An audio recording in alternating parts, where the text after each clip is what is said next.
After Jesus returned to heaven, his disciples remained with the awesome task of taking the gospel to the whole world. Filled with the Holy Spirit, these men and women proclaimed the message they had received with boldness and power, reaching out to all corners of the then known world. But it was not without great opposition, first from the Jews, then from the Roman state. Many Christians were faithful to the point of death, suffering torture and humiliation from cheering onlookers at the Circus Maximus and Colosseum in Rome and throughout the empire. However, the blood of the martyrs only paved the way for the further spread of the gospel. After years of persecution by the Roman emperors, one of them, Constantine, professed conversion to Christianity in 312 AD. Now Christianity became popular, but it resulted in many pagan practices and symbols entering the church, particularly in Rome. The Bishop of Rome assumed more and more power and authority and began to oppose and oppress all who recognized Jesus alone as the head of the church and who accepted the Bible alone as the supreme authority.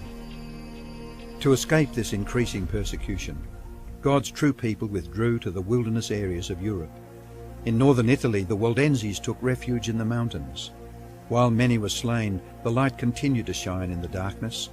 God was still in control, and he began to raise up men like Wycliffe, Huss, Tyndale, Luther, Calvin and Zwingli to stand for his truth.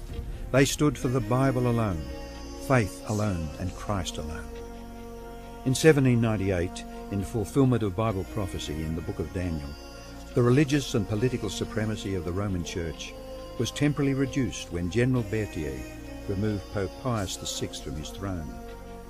Consequently, in the decades that followed, there arose a great awakening of interest in the prophecies of Daniel, and many were convinced Jesus was soon to return. In the United States, the Baptist preacher William Miller was joined by hundreds of other preachers in their expectation of the return of Jesus in 1844. However, when Christ did not return in 1844, further Bible study led a small group to discover that Christ's ministry in the heavenly sanctuary was an explanation for their great disappointment. They discovered that the Bible taught that the seventh day was the Sabbath that Jesus had set aside for his people. Slowly they came to understand that their mission was to preach the three angels' messages of Revelation 14. Their goal as Seventh-day Adventists was to preach with power the everlasting gospel and to prepare the world for Christ's return.